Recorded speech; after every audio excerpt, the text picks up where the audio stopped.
saya Nurudin. Saya akan menjelaskan materi selanjutnya dari populasi. Sugiono mendefinisikan populasi wilayah generalisasi yang ada dalam penelitian. Wilayah ini meliputi tentang objek atau subjek yang ditarik kesimpulannya. Populasi dapat diartikan sebagai keseluruhan elemen dalam penelitian, meliputi objek dan subjek dengan ciri-ciri karakteristik tertentu. Jadi pada prinsipnya populasi adalah semua anggota kelompok manusia, binatang, peristiwa, atau benda yang tinggal bersama suatu tempat secara terencana menjadi target kesimpulan dari hasil akhir suatu penelitian. Kemudian adapun pengertian populasi yang lebih kompleks adalah bahwa populasi jika bukan sekedar jumlah yang ada pada subjek yang dipelajari, tetapi meliputi seluruh karakteristik atau sifat yang dimiliki oleh subjek itu. Misalnya akan melakukan penelitian di perusahaan X, maka perusahaan X ini merupakan populasi. Kemudian lanjutannya, populasi berdasarkan jumlahnya terbagi menjadi dua, yaitu populasi terbatas dan populasi tak terbatas. Poin pertama, populasi tak terbatas adalah populasi terhingga, yakni sumber data yang jelas batas-batasannya secara kuantitatif karena memiliki karakteristik yang terbatas. Misalnya 3 juta orang narapidana di Indonesia. Kemudian yang poin kedua ada populasi tak terbatas atau populasi tak terhingga, yakni sumber data yang tidak dapat ditentukan batas-batasannya sehingga tidak dapat dinyatakan dalam bentuk jumlah secara kuantitatif. Misalnya narapidana di Indonesia, yang berarti jumlahnya harus dihitung sejak narapidana yang pertama sampai yang terakhir pada masa sekarang dan bahkan termasuk narapidana yang akan datang.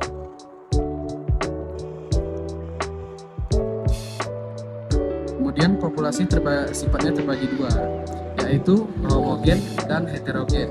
Yang pertama itu ada populasi homogen, adalah populasi yang unsurnya memiliki sifat yang sama sehingga tidak perlu dipersoalkan jumlahnya secara kuantitatif.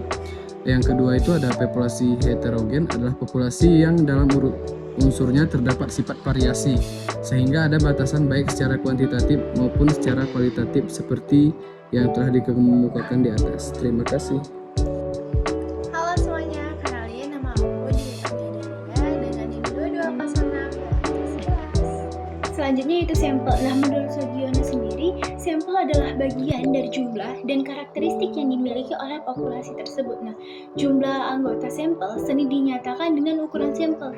Nah, jumlah sampel yang diharapkan 100% mewakili populasi adalah sama dengan jumlah anggota populasi itu sendiri. Jadi, bila jumlah populasi 1000 dan hasil penelitian itu akan diberlakukan untuk 1000 orang tersebut tanpa adanya kesalahan. Nah, maka jumlah sampel yang diambil sama dengan jumlah populasi tersebut, yaitu 1000 orang. Nah, semakin besar jumlah sampel mendekati populasi, maka peluang kesalahan generalisasi semakin kecil. Dan sebaliknya pula, makin kecil jumlah sampel menjauhi populasi, maka semakin besar kesalahan generalisasi itu. Nah, sebenarnya berapa sih jumlah anggota sampel yang paling tepat untuk digunakan dalam penelitian? Nah, jawabannya tergantung pada tingkat ketelitian atau kesalahan yang dikehendaki. Tingkat ketelitian, kepercayaan yang dikehendaki sering tergantung pada sumber dana, waktu dan tenaga yang tersedia. Nah, makin besar tingkat kesalahan, maka akan semakin kecil jumlah sampel yang diperlukan. Dan sebaliknya pula, makin kecil tingkat kesalahan, maka akan semakin besar jumlah anggota sampel yang diperlukan sebagai sumber data.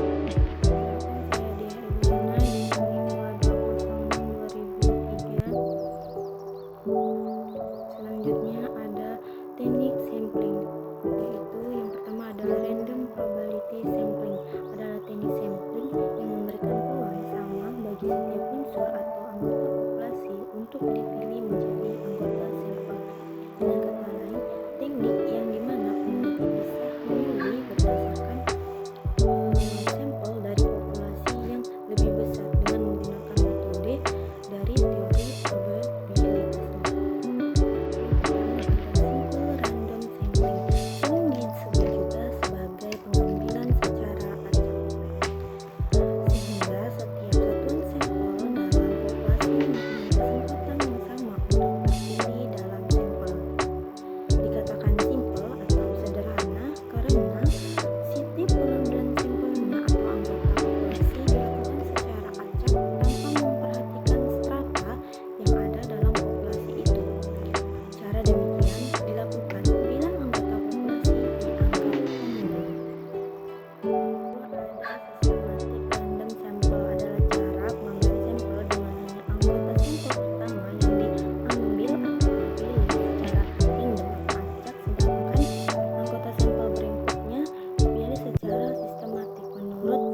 karakteristiknya.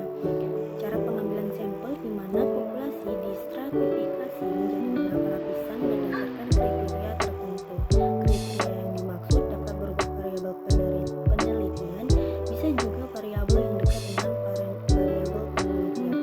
Sering disebut juga sebagai pengambilan sampel secara acak stratifikasi. Yang terakhir ada cluster random sampling, adalah pengambilan sampel di mana dilakukan terhadap kelompok bukan pada anggota populasi. Sering disebut juga sebagai pengambilan sampel secara kelompok atau gugus atau kelompok yang diambil sebagai sampel dari unit geografis seperti desa, kecamatan, kabupaten, dan sebagainya. Selanjutnya non-random sampling. Nah, non-random sampling ini adalah teknik pengambilan sampel yang tidak memberi peluang ataupun kesempatan yang sama bagi setiap unsur atau anggota populasi untuk dipilih menjadi sampel. Nah, teknik ini meliputi beberapa macam, yaitu yang pertama ada sampling sistematis. Nah, sampling sistematis ini adalah teknik pengambilan sampel berdasarkan urutan dari anggota populasi yang telah diberi nomor urut. Nah, misalnya anggota populasi yang terdiri dari 100 orang. Dari semua anggota itu diberi nomor urut yaitu nomor 1 hingga nomor 100. Nah, pengambilan sampel dapat dilakukan dengan mengambil nomor ganjil saja, atau genap saja, atau kelipatan dari bilangan tertentu. Misalnya kelipatan dari bilangan kelima. Untuk bilangan ini, maka diambil sebagai sampel adalah nomor 1, 5, 10, 15, 20, dan seterusnya hingga 100. Selanjutnya sampling kuota, yaitu teknik untuk menentukan sampel dari populasi yang mempunyai ciri-ciri tertentu sampai jumlah atau kuota yang diinginkan. Nah, sebagai contoh, akan melakukan penelitian tentang pendapat masyarakat terhadap pelayanan masyarakat dalam urusan izin mendirikan bangunan.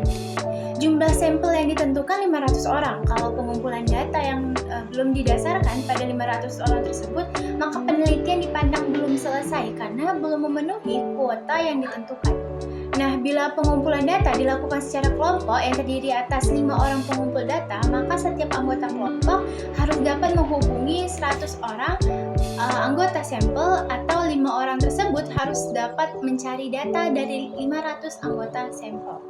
Selanjutnya ada sampling insidental, yaitu di mana sampling insidental ini adalah teknik penentuan sampel berdasarkan kebetulan, yaitu siapa saja yang secara kebetulan atau insidental bertemu dengan peneliti dapat digunakan sebagai sampel bila dipandang orang yang kebetulan ditemui itu cocok sebagai sumber data.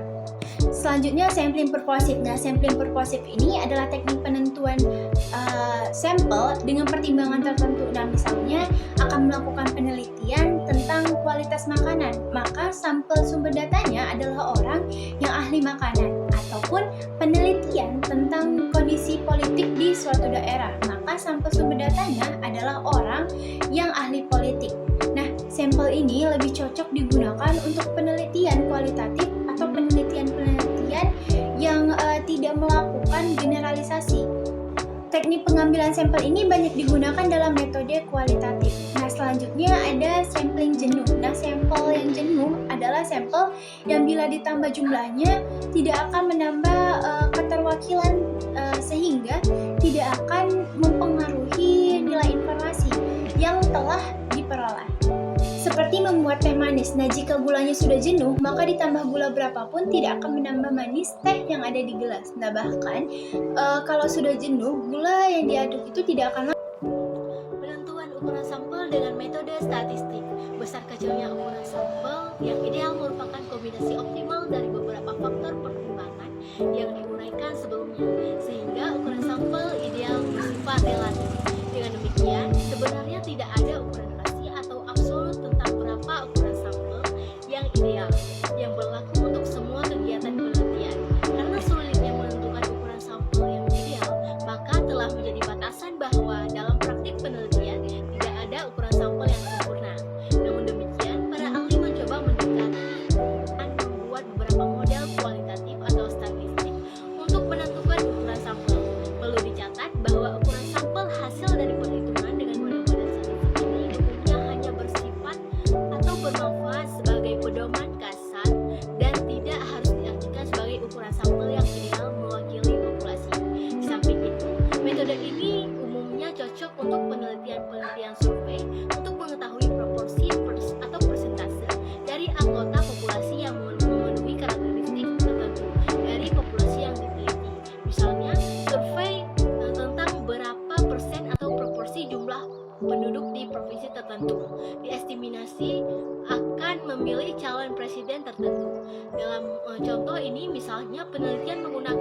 dua karakteristik populasi yang hendak diteliti proporsinya, yaitu proporsi pemilih calon presiden A dan proporsi pemilih yang tidak memilih calon presiden A. Bisa juga misalnya diteliti mencakup tiga karakteristik, yaitu proporsi pemilih calon presiden A, proporsi pemilih calon presiden B, dan proporsi pemilih calon presiden C. Jika di total proporsi tersebut sama dengan 100%. Ada dua contoh model statistik penentuan ukuran sampel yang cukup populer, yaitu model Cochrane dan model Slovin. Penamaan model ini disesuaikan dengan nama yang mengembangkan model tersebut. Nah teman-teman, untuk menentukan ukuran sampel dari populasi itu dapat digunakan dengan berbagai cara.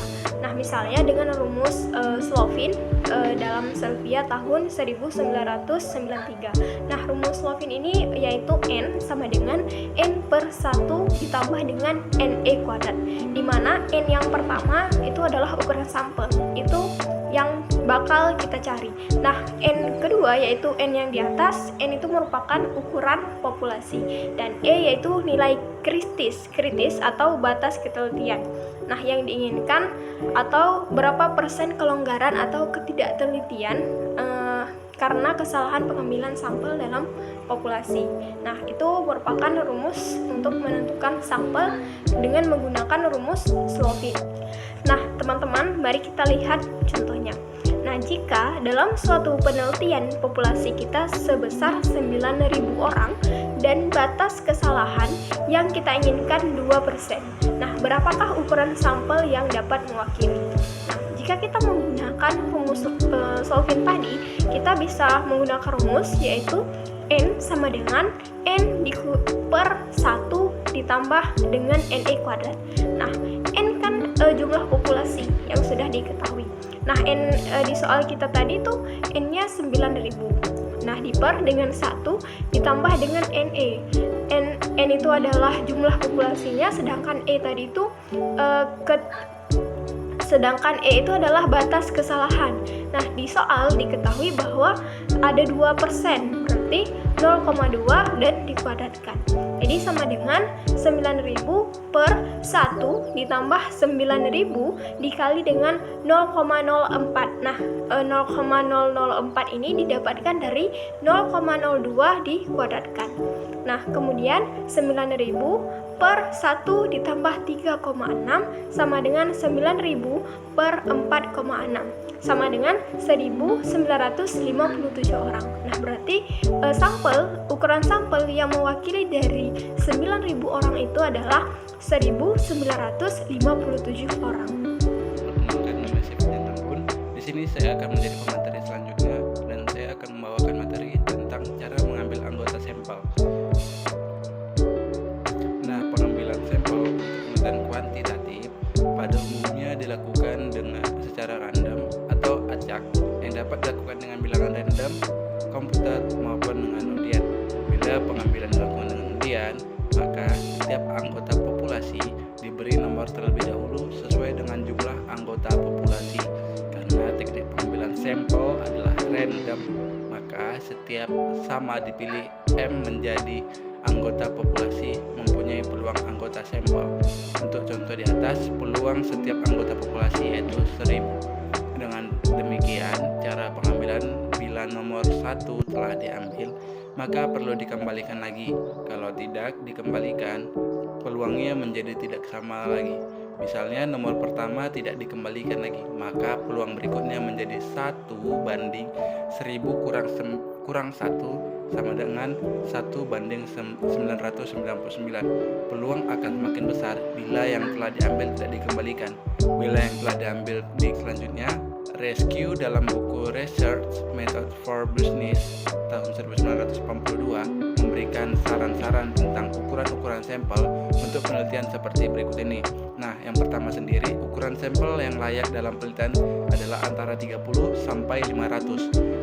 Bila sampel dibagi dalam kategori misalnya pria, wanita, pegawai negeri, swasta, dan pegawai lain-lainnya, maka jumlah anggota sampel setiap kategori minimal 30.